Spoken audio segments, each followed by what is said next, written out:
Music plays such a vital role within wrestling. The first note on your favorite wrestler's entrance music, you just an overabundance of just, yeah! Maven Huffman is a former WWE wrestler. He's built a huge audience for himself on YouTube, where he breaks down the ins and outs of wrestling. Together, we pick the top 10 WWE entrance songs of all time. You can be the greatest wrestler of all time and still not have the greatest entrance song of all time. It's probably one of the top 5 things that a wrestler needs. You need to have something that immediately tells the fans, I'm here. Grab people's attention immediately, and then we have a song. Chris Jericho. Yeah. Almost doing it too much. John Cena. Probably the best. The Rock. Why does that song work so well? The moment you hear the If you smell what the Rock is cooking, people go nuts. The reason why I got hooked on wrestling is the emotion. They're pushing all your buttons. You're angry, or you're super happy, or you could almost cry. And music is one of the elements that they use. If all of those emotions are felt, they're doing exactly what they want. You don't know what's coming, but you know something's coming. The best 10 WWE entrance songs of all time. My best music I listen to for fun is... This is such an honor. This is going to be a fun one, because I used to be such a wrestling head, such a wrestling fan, and I still am to some extent. But when today's guest was an active wrestler, I was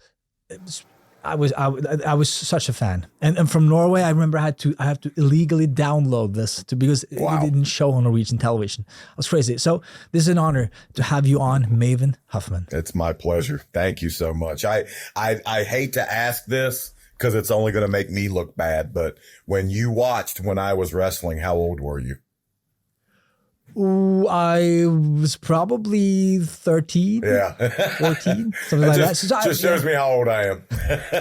No. You're a guy in his best age, but I wanted to have you on because I usually talk music. I've talked to a lot of music people, but something that has always fascinated me with wrestling is the music of wrestling, the soundtrack of wrestling. And I'm thinking about the entrance songs and the entrance themes. And but before we dig into that, maybe we could establish you a bit more, because you used to be a professional wrestler. Now you're a prolific YouTuber. I love your YouTube channel. I follow it religiously. You have great content. You invite us, the wrestling fans, in maybe behind the scenes. You dissect wrestling. And since you know the business, you've been in the business. And of course, you're really popular now. You're taking off. So chapeau. Congratulations with that one. Yeah, no one's more shocked than I am. I can promise you that. When we started, you're doing a great job. When we began, I thought, our ceiling would probably maybe be 100,000 subscribers, and probably with that 50,000 view range per video. The fact that it shot off the way it did, no one's more shocked. No one's more humbled than I am. I think I viewed this platform, YouTube, and just social media in general. I think I viewed it almost along the lines of where wrestling was, where if you're up in the card or if you have a big name in the wrestling ring, that means it's going to transfer over to social media. And that's just not the case. It's a completely different beast. It's a different animal. It requires different skill sets to get in front of the viewing public. And like you said, you hit the nail on the head early in this interview when you talked about just being interesting, and being something that people want to watch. And there's people, from my business that put content out that were at the top of our game, but they don't put out stuff that's interesting to watch. And so you take someone like me who, knowing that we had to build our platform differently, knowing, all right, I wasn't the most popular wrestler. So how are we going to grab people's attention? And my partner has great ideas. And I think we have a good, just a good working relationship with trying to put forth good content. And I'm hooked now. Like I'm hooked. I don't ever want to Yeah, stop. you're doing now. a great job, and I think you. people, the proof is in the pudding. Thank you. People love it, and people are flocking to you. And that's also why it's so fun to have you on. But how did you get into wrestling? Like I was a fan, early in my life. I mean, I remember being 6, 7 years old watching and just loving, thinking wrestlers are just real life superheroes. They're guys, there are heroes from the comic books ripped out and put in front of us. And all wrestling is good versus evil, bad guys versus good guys. And I was always one of the ones that flocked to liking the bad guys. And who's your favorite? Oh my gosh. Growing up. Probably Ric Flair. I loved Ric Flair, and just the way he could talk and the way he could cut a promo, just amazing to me. And so being a fan so early on in my life, but then I asked myself, how do you become a wrestler?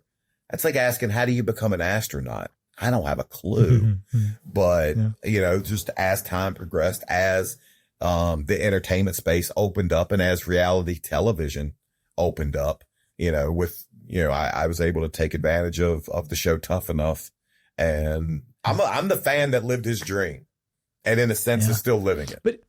But how was that back then in the US? Was like in Norway, if I told anyone when I was 15, 16, 17, 18 years old and in my 20s, and I told them that I want to become a professional wrestler, people would like laugh at me. They'd be like, what the F? What's wrong with you? Yeah. But I don't know how that is in the US, but us growing up in Norway, we believe that in the US, that's okay. Like people will be like, yeah, go get it. Is it that way, or is it the same way as it is in Norway that people go like, woof? It's not the way it was in Norway, but it was just like, okay, you want to do that? How you're going to do it? No one knows how to. How do you become an astronaut? I don't know. Yeah. I don't know anybody that does know how to become an astronaut. Same with professional wrestling. It's attainable, but just difficult to get on the right path, I think, is the best way to. I wouldn't have known how to do it until Tough Enough came around. I knew obviously you had to go to wrestling school, but then it's just such a shot in the dark to be seen by the right people. Yeah. And you have to pay. I guess you have to pay up front for the school. Absolutely. And you have no idea if it will have a return on the investment. And those schools are thousands of dollars. Thousands of non-refundable. I mean, they're not giving your money back if you don't make it. No.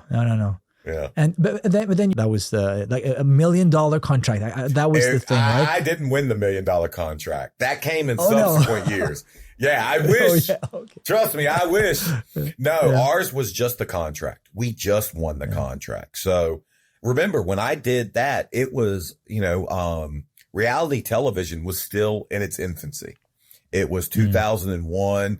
People, if you went on reality TV, it's just because you had the itch to be on television. There was no making the money that these guys make now. So, yeah. Trust me, I wish it came with $1 million attached to it. That'd have been great. I just remember this phrase, like the $1 million contract. That was probably subsequent years, as you said. But you are the only guy that won Tough Enough or participated in Tough Enough that actually made it, in a sense. At least from what I can remember, you are the only guy who actually you won titles. You were on television. Well, other guys from later years actually had way more successful careers, but I was the only one from my season that had a pretty decently long run. And the seasons around you as well, because I have to admit that the later years, I have fallen off the wrestling wagon to some extent. We'll probably get back to that when we talk about the entrance songs, because I fear that we are missing, or I'm missing at least some of the more recent ones.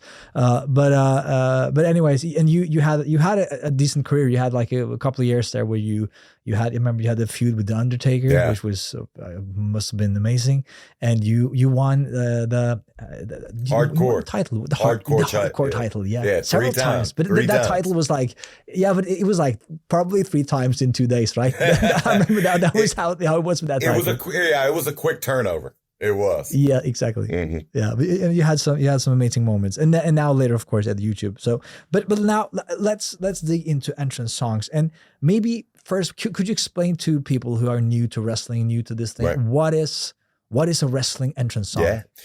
An entrance song is basically what you want to have is music when your character is coming out to wrestle, coming out to perform, coming out to address the crowd. It's just a way to get the crowd hyped and excited that they're going to see you, that you're coming. And a good entrance song, good music, it can literally lay the groundwork for a wrestler, for the crowd to just, once again, get pumped and get excited. I remember as a kid, the moment you hear the first note on your favorite wrestler's entrance music, you just get, an overabundance of you're so pumped that you're going to see your character. And the same, the moment you hear that wrestler that you hate, and the moment you hear that first note, you're almost angry already before you even see their face. So music plays such an important role within wrestling. Always has. Yeah. And as you said there, it's important because music is emotions, right? And Absolutely. And that's what was what wrestling. I think the reason why I got hooked on wrestling as a young man was the emotion. They're like wrestling. They're pushing all your buttons. Yes. You have to. You're angry, or you're super happy, or you could almost cry. You could be. And music is one of the elements that they use. Yeah. So then they're doing exactly what they're trying is working. If all of those emotions are felt, they're doing exactly what they want, because all wrestlers are glorified actors. And all a wrestling show is a glorified live version of a Broadway show or a movie. And you're just watching violent one. Yes, but you're watching the action and you're watching the story unfold in front of your eyes. And just like in movies, you know, you ever been to a horror movie and you have that eerie music and you don't know what's coming, but you know something's coming. Yeah. Same the with suspense. Yes. Music is doing everything. Same and with I think And what, in your opinion, what makes a great entrance song? To me, I think it's something that can elicit a reaction off of a few notes. I still remember hearing Steve Austin's glass breaking. And I used to go under the ramp, and where like I would be literally underneath the ramp that we would walk out on. And just because I wanted to hear people's reaction underneath the ramp, you can't see anything. All you're seeing is just the stage setup, but from there you can hear, it's almost like all the sound is transmitted to right there. And without seeing, I could hear how people reacted. And the moment that glass would break and, you know, Steve was coming out, the whole place would come unglued. Same with The Rock, same with Taker. And so what makes for good music is one, being able to elicit a reaction, and two, something that I don't want to say, something that fits the character that's coming out. And these days, it wasn't like this as much in my time, but I think wrestlers nowadays have understood that if you get music that people can chant along or sing along with, it's so vital. You know, Cody Rhodes comes out and there's parts in Cody's song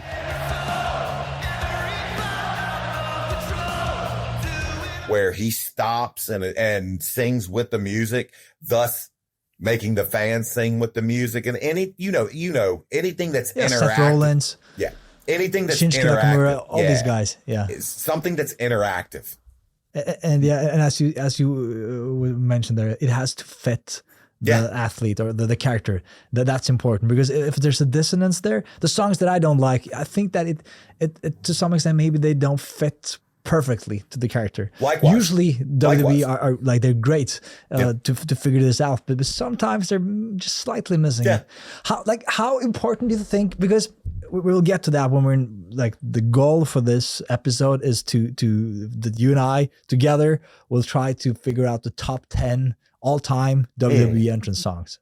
It's a difficult and dangerous task because people will hate and people will disagree. But so people be easy with us. But we will try to do that. But how important do you think an entrance song is for the success of a wrestler? Vitally. I mean, I would think it's probably one of the top for their overall duration and length of their career success. I would think it's probably one of the top 5 things that a wrestler needs. You need to have something that immediately tells the fans, I'm here. We have to discuss your entrance song. I watched that on YouTube before. We unfortunately, it will be hard for us to play a lot of these songs while because YouTube. I understand copyrights. I understand copyrights. Yes. Yeah. But I checked out your entrance song, and how can I say this in a nice way? It didn't. I don't remember that song. No, it hasn't stuck with me. No, I think had a definite effect on David's concentration. And from Charlottesville, Virginia.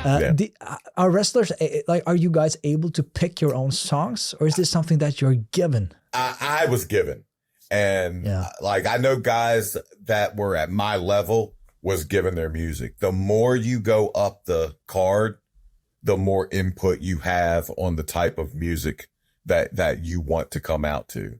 And it's one of the things that fans dislike about me is I hated my song. I hated it. It's an okay song. It just wasn't me, if that makes sense. Like, I remember I used to be backstage and I'd be getting ready for my match and pouring water and jumping, and I would hear it and I'd be like, oh. But the fans love it. The fans love my music, and they hate when they found out that I didn't.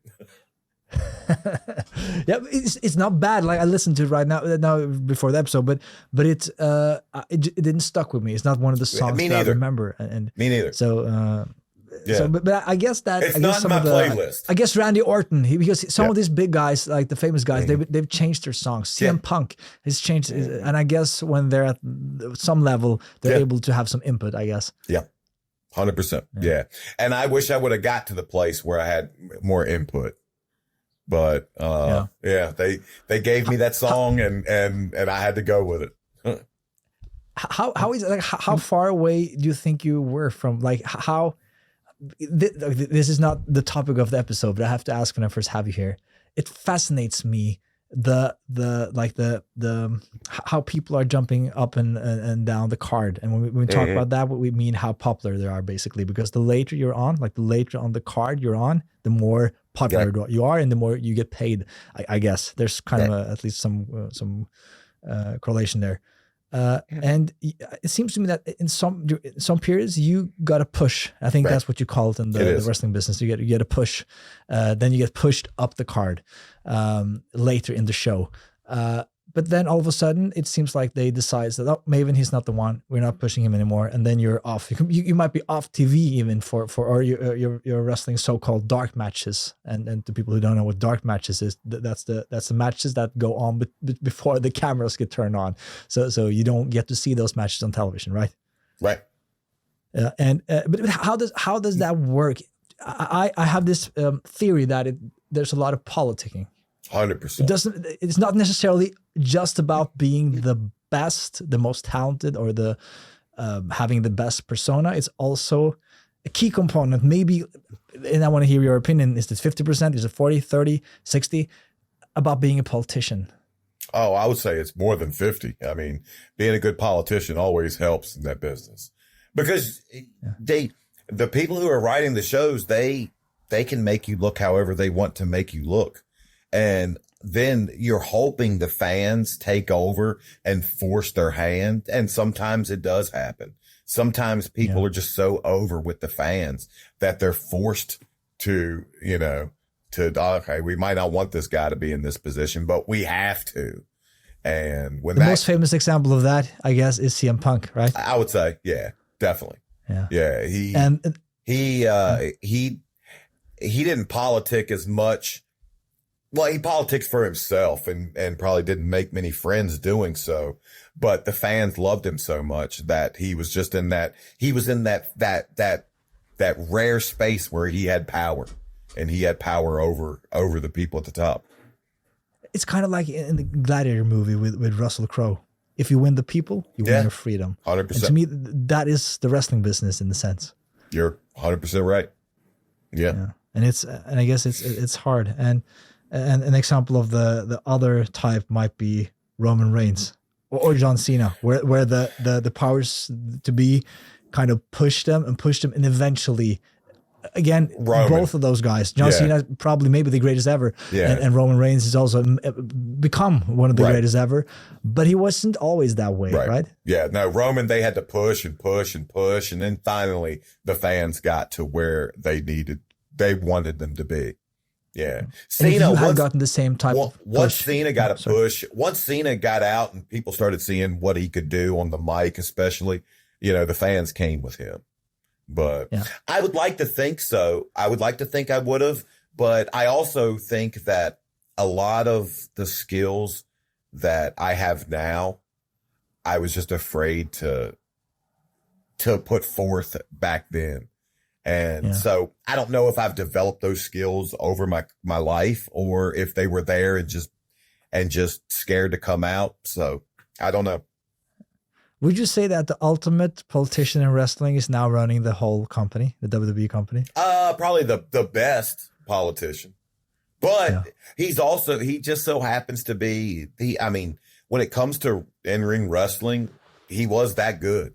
And when it comes to knowledge of the business, he was that good. So, yes, he's a good politician, but he just so happens to be just a great ambassador and a great wrestler himself. So, it kind of makes sense that he got there, with the talent, the skill, and just the knowledge that he had. 100%. I think that maybe he's getting the one of the reasons that he's not on people's Mount Rushmore is because of the rumors, at least, of his politicking abilities. Well, there were just more popular stars. Yeah. Yeah, he'll never be. Oh, he'll never, like, the fans never took to him the way they took to Rock, to Austin. But he was the bad guy, right? It doesn't matter. That wasn't his role. But it doesn't matter. Just like you can be so good. Like, if you think about Stone Cold, everything Stone Cold did, he did heel stuff. He did bad guy stuff. He was just so over. The people loved him so much that even by doing that, he was still a babyface, a good guy. So Hunter just never had that. At the right time. Yeah. Okay, let's jump into the task at hand. I want us to do this kind of impossible task to try to figure out the best 10 WWE entrance songs of all time. And I think maybe a good start could be that we pick the contenders. So instead of we could just pick the 10 contenders and let's discuss a couple of. I can start. I feel like there's some obvious ones. Okay. And you mentioned it earlier. Stone Cold Steve Austin. Yeah. When that glass breaks. 100%. The best. And it fits his character perfectly. To a T. Yeah. Yeah. That's definitely going to be in there. What do you think of Hulk Hogan? Real American. It's hard to. It's such a horrible song, and it's just so bad, and it's so cheesy and campy, but it did what it did its job. Like you knew, when it had music, you could sing to it. You knew the words, as bad as they were. When it comes crash, it's so bad, just so bad. But it told a story. And it told the story that I think this is like wrestling blasphemy. Maybe it's more okay now, but I tend to agree that it's cheesy. It's so not a good song. And for someone who's not American, is like this is like the stereotypical American. Like this is how we make fun of the USA. Yes. It's like people screaming USA and singing Real American. Yes. So yes, agreed. It did its job. Yeah. There's nobody that has that on their playlist when they go to the gym. Nobody. So well, there's probably some, and it's catchy. Like we can say it's cheesy. It is catchy. It's catchy. It's like a bad earworm. Yeah. So it's a maybe, I guess. It's a maybe, I guess. Okay. I think that you also mentioned The Rock. Yeah. If you smell what the Rock is cooking. It's that's a song. It's hard. Why does that song work so well? Again, Like, would that have worked as well if it wasn't The Rock? No, same as with Steve. It's just the moment you hear the hip Justin, people go nuts. And again, but underneath the ring, I still remember the way people reacted to just hearing that. And that's why I went under there. I wanted to hear what people's reaction was. Yeah. But I feel also like the melody there is good. In the sense, like, why? And it's strange to me because it is good music. It is. And we have to mention that both these songs, both Steve Austin's song and The Rock's song, is made by the same guy, a Jim legend Johnston. in WWE. Jim Johnston. Yep. And he has written the most of the best songs. He was like the main songwriter for WWE during the Attitude Era, at least. In the 90s and into the 2000s, right? Yeah. And one of the things I regret was they gave me music from a band, and because I always told Jim I want to sit with you, because I had a beat in my head and I had music in my head that I know if I would have just sat with him, we could have gotten out, and it just never happened. No. How involved was Jim Johnston with the wrestlers? Oh, I mean, like you said, most entrance music from a WWE superstar came from him. Most of them. Yeah. Yeah. But what was he like? Was he on the was he? No, he behind wasn't. The scenes in the shows. Was he? How close to the business was he? Well, he was always he was in Stamford. He was always at the home office. He had his own office. He had his own. I think he had his own band there too. You know, he wasn't going on the road with us though. No, I don't. Was he a fan? That I don't know. I would assume. I would think, or maybe he was just around it so much. You know, once he left work, he just wanted nothing to do with it. That I would understand as well. It's a fun thought that he just can't stand wrestling, but he makes all the songs. I would get that. I would understand that wholeheartedly. Yeah, I have some obvious ones that I think Undertaker's song. Love it, and he's had a few durations of his music. I still remember when I was working with him, he was coming out to the Limp Bizkit, keep rolling. And it was always cool being in the ring and hearing that and stuff. And again, just more catchy music. It's impossible to hear that and not start, just swaying. It's impossible to hear that and not get excited. Which was also impressive how the Undertaker was able to reinvent his character completely. And still be over. I think that to me, like the Rest in Peace original Undertaker, and is probably like even stronger character. Yeah. But I think that Mark Calloway, that's his name, right? The man behind the Undertaker character. I think it was more him, right? The American Badass character. We was driving the choppers out to the ring when you worked with him, right? Yes. Yeah. He was the American Badass. The key, and you just hit the nail on the head with what the most important thing with longevity, and that's being able to reinvent, to repackage yourself. Guys like Taker, Jericho, Chris Jericho. He's almost doing it too much, but he's the best at it. And Seth Rollins. I mean, there's just certain guys that just they're not limited, or they're not put in a box and being one character their entire career. They're able to just transition. Yeah, 100%. But which of the Undertaker songs should we put in the? I would say probably just the Dead Man one, just because that's Rest in Peace. Yeah, that's him. I'll take some notes. That's good. I agree. He has to be. That has to be in there because it fits that character to a T. It's a perfect match. Mr. McMahon, the Mr. McMahon entrance song. It's again horrible. It's just such bad music. Such bad music, but it tells the story. It's so perfect still. It tells the story. It does. It's perfect for him. Yeah. Again, more music. More music that the moment that you hear it, you know what's coming. And so it does its job. And as you said, it has, as you mentioned in the beginning, what I think is important is the first like 3 seconds. Yes. Is so important. And you got to grab it somebody. frustrates me. Yeah, but it frustrates me because there's still so much, and today there's so many songs that they're too slow. It takes too much time to get to the point. Like they need, and the reason why the glass break, the reason why the McMahon song, whatever it's called, No Chance in Hell, it has the 3 per second. I think that's where Jim Johnston were at his best. Like he understood that we have to grab people's attention immediately, and then we have a song.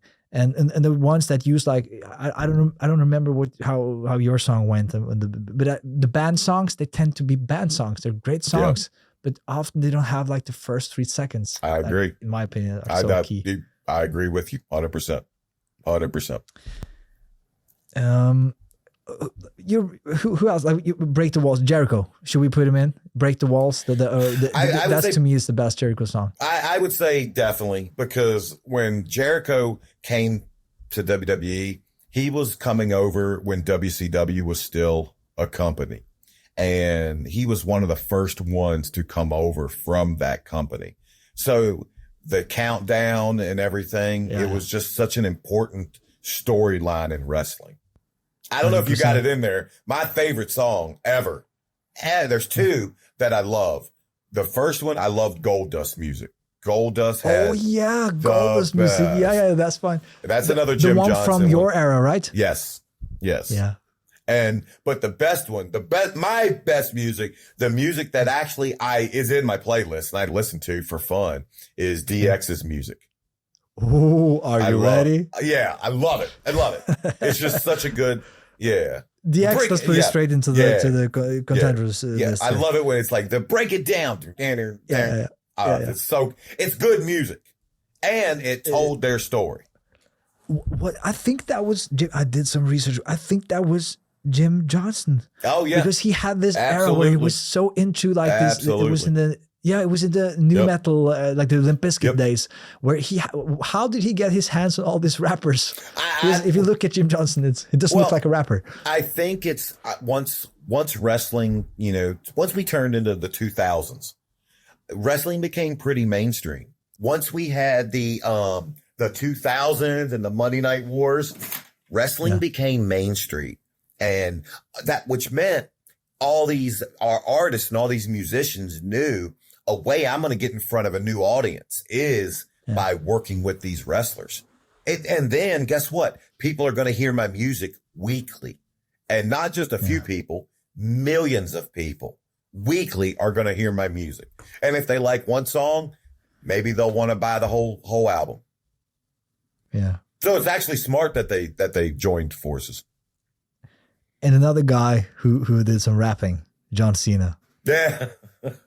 What do you think of? He did an album, right? Oh, Maybe during your time. It was. I listened to that album a couple of years ago, and I remembered like I thought it was going to be shit. I thought a wrestler making an album, and I listened to it and was like, it's not that bad. No, it's John's talented. Like John's talented. Very much so. Yeah. And that was part of the reason he got his push. They found out he could do that. And that whenever you see him doing like freestyle rapping, like he really can do that. I can't do it. So he's talented. He's got I don't have the musician's ear and he has it. He has but also he's quick on his feet because doing freestyle rapping, you have to be quick. Yeah. But I always liked the Doctor of Thugonomics song. Remember the first song he had when he had these rapping characters? To me, that was cooler than the although I guess that's more famous and that's probably more catchy. But should Cena go into the top 10 though? I think so, because when it's all said and done and when his career is over, he's gonna be he's arguably going to be a Mount Rushmore wrestler.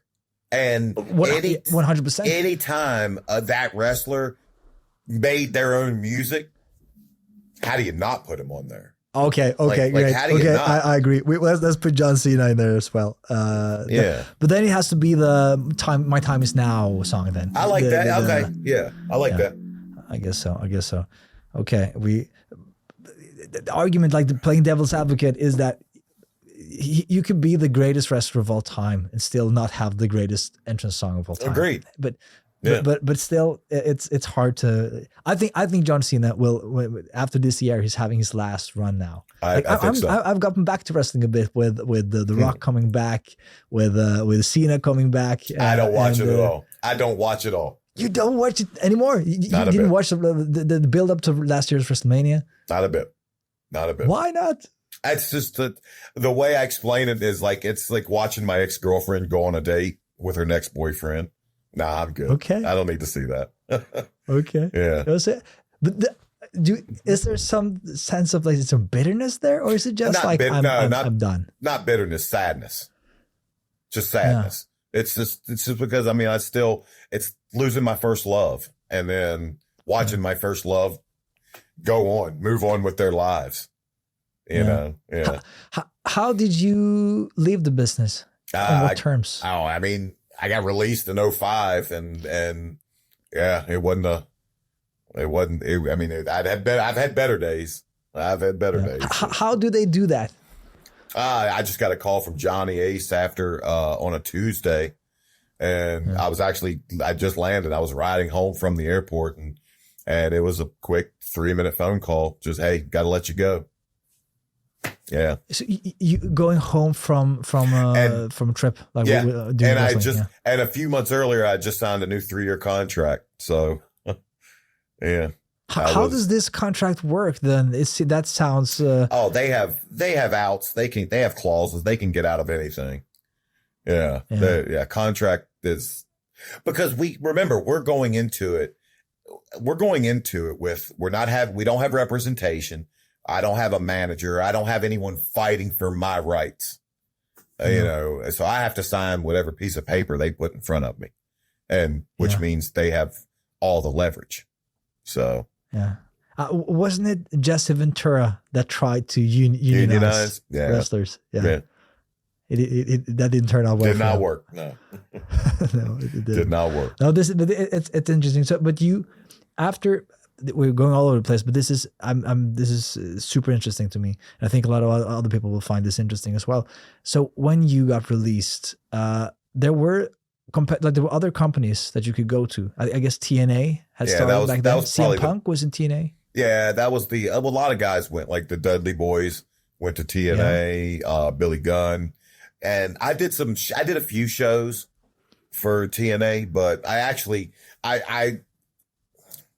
was pretty upset and hurt. And I got into other branches of entertainment after that. I wanted to just be done with wrestling for a while. So, yeah.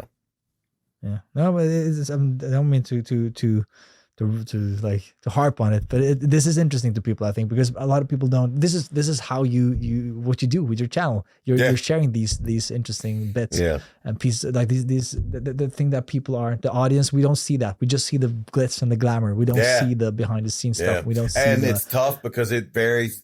The business ends. It ends like that for a lot of wrestlers. There's very few wrestlers that have the ending that they would like to have. Yeah. I guess most wrestlers don't have that. For either you like we talked about Ric Flair earlier. We should talk about Ric Flair's entrance music as well. But to me, it's sad when you are like when you stay in it for too long. Like he I think he's kind of tarnishing his own legacy by staying. Like, just let go. You have some type of managerial roles or something, but going in the ring, being like 30% of what he was in his peak.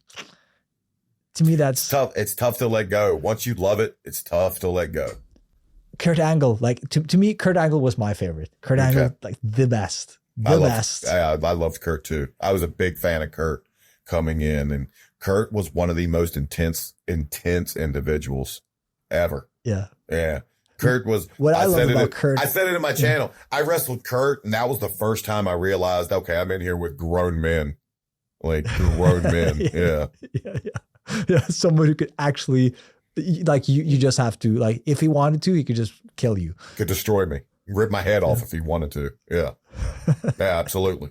That's a humbling experience. Yes. Yeah, very humbling. Fortunately, I haven't experienced that. But to me, what I found fascinating with Kurt was that he was able to be so goofy and such an, in quotation mark, an idiot. Yeah. But he still was believable when he got into the ring. You just knew that this guy could beat this living shit out of everyone. Yeah. And one of the best comedy wrestlers of all time. Yeah. He was so hilarious. Yeah. And this is a guy who spent his whole life up until that point in like a sweaty gym, amateur wrestling. Yeah. And he shouldn't be this funny. He shouldn't be this charismatic. But he was. So. Yeah. Agreed. But Kurt Angle's song. I love Should it. it be in the top 10? I don't know. Maybe. Yeah, we're running out of space here. Okay, leave it out. Leave it out. He's on the maybe. Okay, leave it out then. Yes, 100%. Absolutely. Yeah. I mean, Ric Flair's his song transcended wrestling. Yeah, Ric Flair. But his song is a classical. It's like an Austrian classical song. It's like a famous classical piece. Absolutely. That he used. What's it called? Also sprach Zarathustra. I can't pronounce it, but Richard Strauss. Right. He is a famous classical composer. So there's several other that has these classical influences, like Randy Savage, Pomp and Circumstance. I don't remember Savage's music. Do do do do do do. Oh yes, yeah. Boring. Boring. Very Does boring. not fit the character. Didn't fit him. No, agreed. No. Agreed. Yeah. We have to be honest here. Kane. I wouldn't put it. It's good, it's but I wouldn't put it in top 10. Just because to me, top 10 is something that immediately when I hear it, it comes to my mind, and I can't. I like it's not coming right to my mind. Do you the guitar? It's a good, but maybe not the top 10. I agree. We can't have everything in the top 10 here. What else do I have? Triple H, The Game. Oh gosh, Motorhead. yeah, he had Motorhead. Absolutely. Yeah, he had. How did he get Motorhead though? I have no idea, but Hunter had politicking. Probably. Hunter had back in a time, because I remember they used to get on me if my entrance was too long. Back then, guys now have really long, elaborate entrances, but back then we just couldn't. They told me, get to the ring, but back then Hunter still had a very long, elaborate entrance. So, and just, again, just the legendary entrance, legendary song. And think about it. He had Motorhead perform it at WrestleMania. Which is also epic. And it's Motorhead. So we kind of have to. Yeah, I agree. Absolutely. It should be in there. Yeah. Who else? Like Edge? I like the Edge's music. I like the Edge's song. I don't know if it's top 10. Good intro. Great intro. Yeah. Yeah. You think you know me. I like it. So again, just grabs you, I know it's like Edge's music is super popular online. People online loves it, but I was never that into the hard hard rock music. Like that to me it's too much noise, too much. But I guess and this might be controversial to say, but I also don't feel like it fit his character 100%. I always thought his music 90? I thought it fit his character because he just at the time he had the long hair.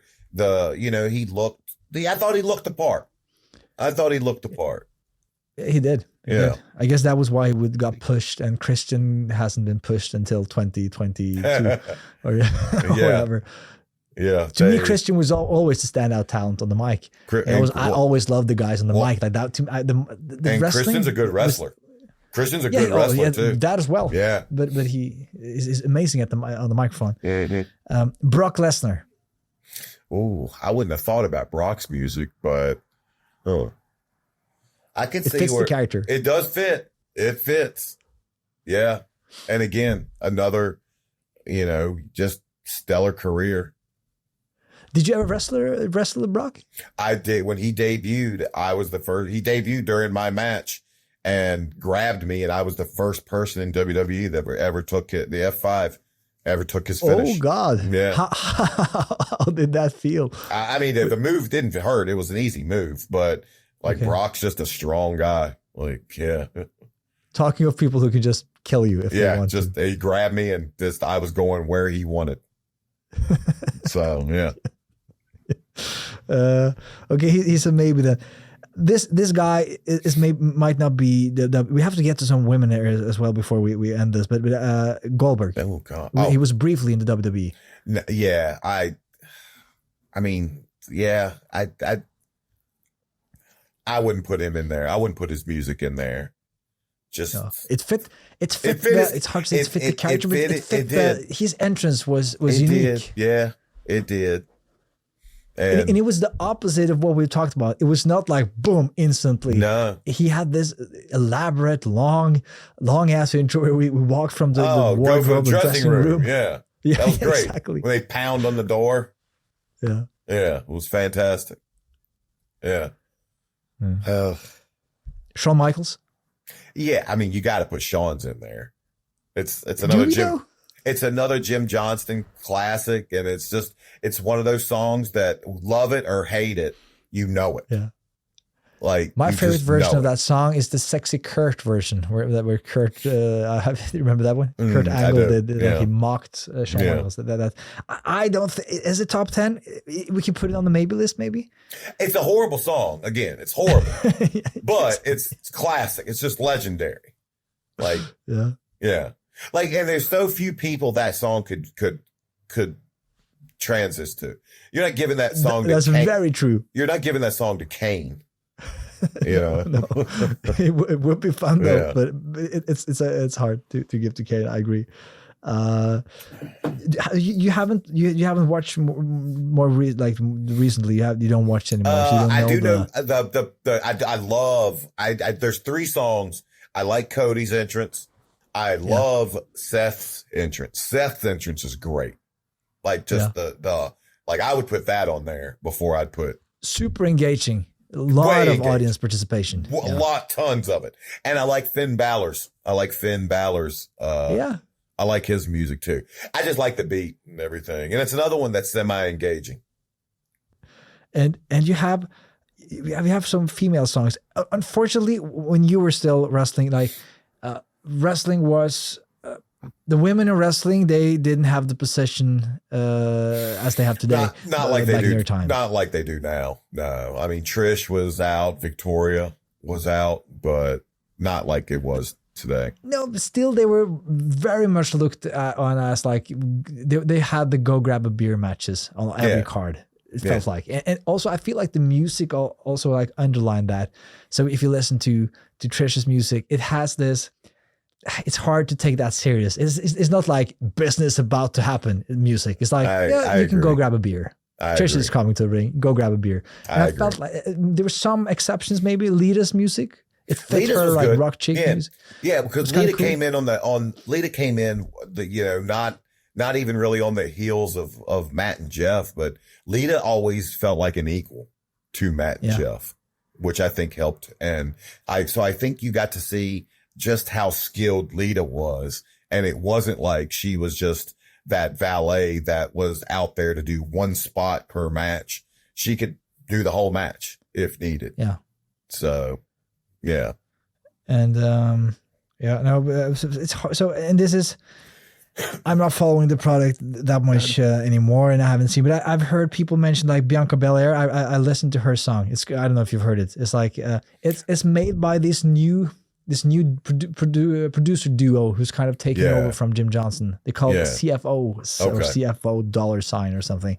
They made a lot of the new stuff from after 2010. I went to a TNA show, probably a year and a half ago. And there was a female wrestler, Trinity. And and her music just caught me off guard, how good it was. Cool. It was interactive. They passed out glow sticks They turned the lights down and they had everybody holding up their glow sticks. And it was just a good song, you know, and it was so good. I actually like looked it up when I got home on YouTube. It was had a good beat, had a good beat. And it was just a good song. What kind of music do you listen to when you're what's your go-to music, like your genres? Oh man, I listen to everything from like old school heavy metal. Like I'll listen to Metallica if I'm in the gym.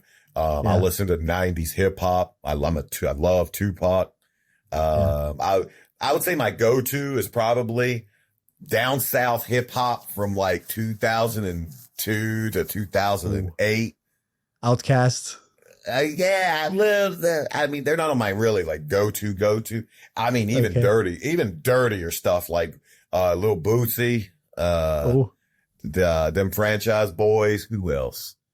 Oh my God. I listen to Lil Scrappy. I listen to stuff that probably didn't get as much airplay, but it just gets me hype in the gym. Cool. Yeah. That's where you listen to music the most, is when you're I don't even listen to music in my truck anymore. I strictly listen to podcasts now and stuff. The only time I listen to music is in the gym. Yeah. Okay, we're kind of zeroing in on something here. Ronda Rousey's song, I kind of like that. Did you watch when she debuted? I did. She had like the hot rod gimmick, and I love that. I actually liked her song. I liked it too. Yeah, like I don't give it down, but the interpretation, that it was really good. It's on the Maven list. There's so many, like, people are going to hate. They're going to hate on this because it's impossible to get through everyone, and we are probably missing a bunch. Randy Orton, I know you're a friend of Randy Orton, right? Oh yeah. I liked Randy's music's always just it's told his story, so I could see that being on the list. Yeah. But kind of boring. Is it? Am I allowed to say that? I don't think it is, because I think it tells the story of like how he's crazy, you know, and I think that's what you want the fans to think when Randy he's coming Orton, up. the best, maybe the best in ring. Maybe if you had to pick like a perfect, you need a specimen to be like this is a wrestler. Yeah. I think a lot of people just pick Randy Orton. Here you have it. He can do it all. He can do it all. But I think it's despite his music. I think that he would have gotten there with almost any song. Agreed. You could have played he had the cat playing the keyboard song, he'd have got over. Yes, and still he would be over. Yeah. And be one of the best. But maybe not Mount Rushmore, because he's never been that popular, but he's been like he's always been there. Yeah, but he's well respected. He's very respected. Very much so. I mean, you got people doing the RKOs in swimming pools and putting it online.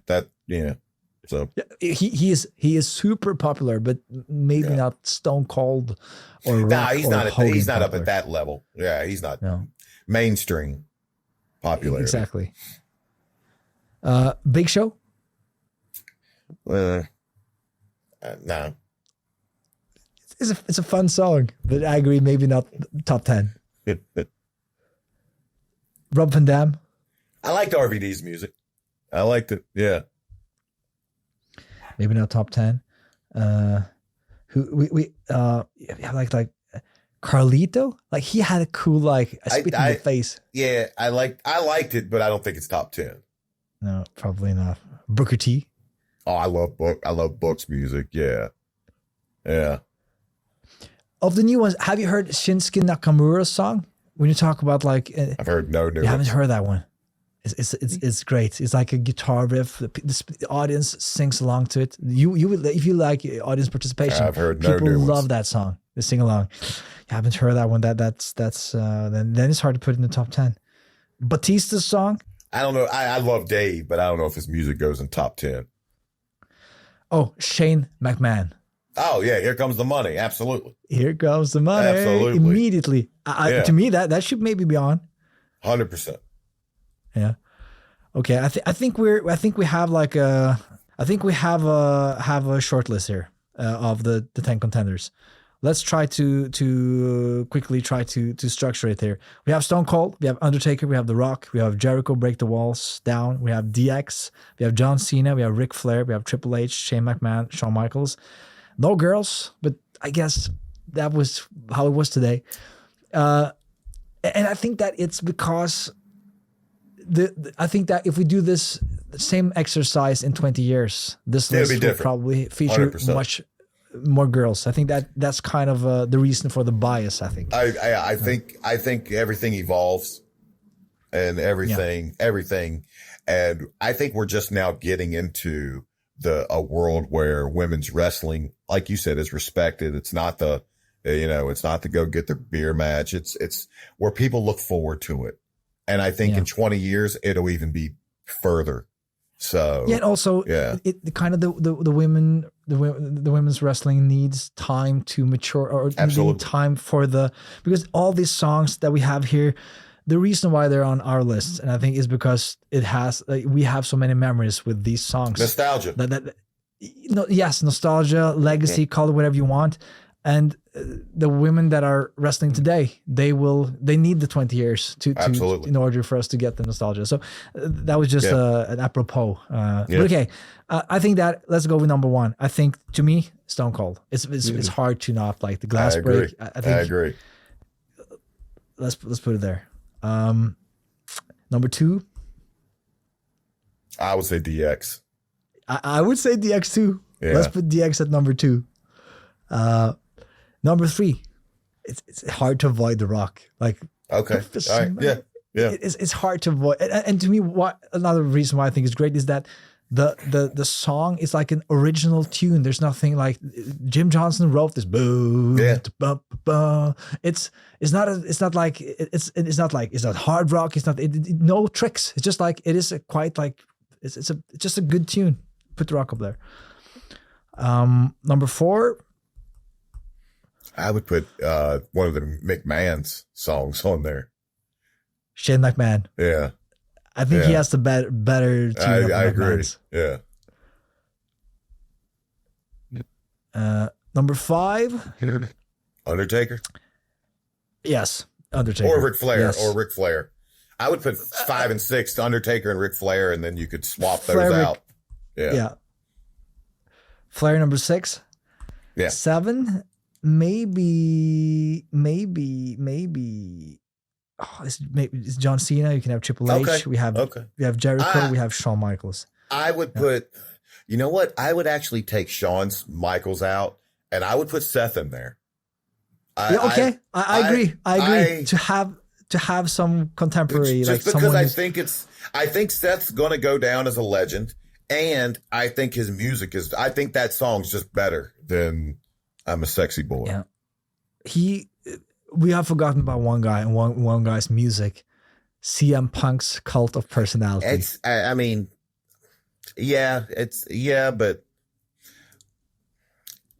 maybe I'm just a fan. It doesn't go on my list because that was a song I remember listening to as a kid. The fact that he got it as a wrestling song, I don't know it. I don't hear it and think of it as oh, this is a wrestling song. No, that's true. I hear it and remember hearing it in the 80s. Yeah. As a child. And that's a good argument. In order to make like a legendary top 10 song, it has to be. You need to know it from the wrestling world. Yeah, it doesn't necessarily have to be original, but ideally original maybe. But it has to be known for. I think that for the song with Ric Flair, it's not like an original Jim Johnston or whatever creation. But I know it from him. I think. Yeah, I think most people that live today will say that's Ric Flair. Yeah. So yeah. Okay. So now number 7 is Seth Rollins making the 7th spot? I would say maybe Hunter. Oh, Hunter at 7. The game Triple H because of Motorhead. And then you got to give it up to Motorhead. And then Seth. Seth Rollins number 8. I do like Seth's song. It is good. And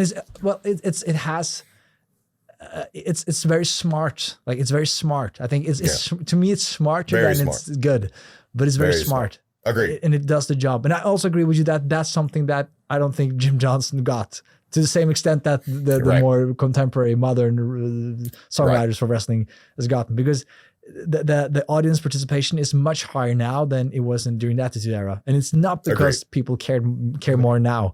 It's just because the songs are made smarter. Agreed.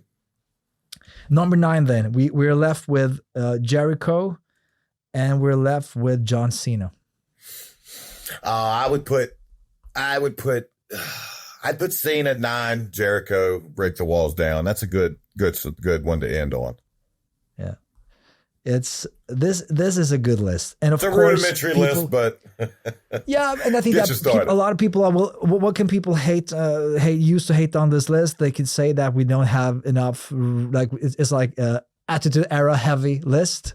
And I think it's just because it's you and me that are discussing it. I think get somebody that interview somebody from this era. They might have a different list, I'm sure. So 100%. And yeah, but me too. Like I that was the period where I was watching the most. That was the era that I remember.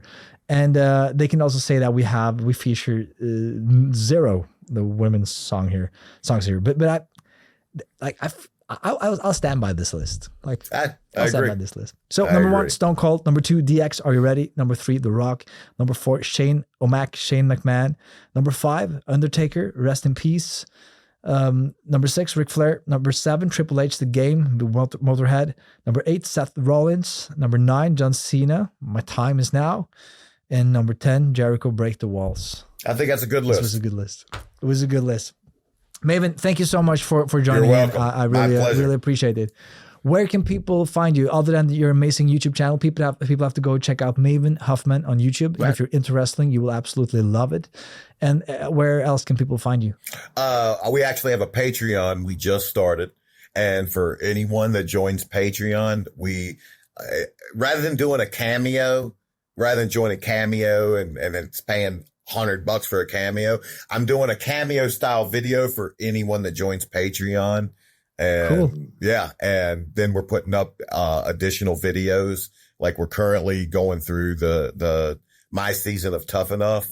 And that's nice. Yeah. And then we have a live every Saturday. We do it. My partner and I do a live at noon on Saturday. So on Cameo. Cool. And then on Instagram, I'm just at Maven Huffman. So yeah, great. People should follow you. I'm sure going to do that, and this has been an honor. So thank you, brother. My pleasure. Hope to see you again in the future. Thank you, and best of luck to you in Norway. Thank you.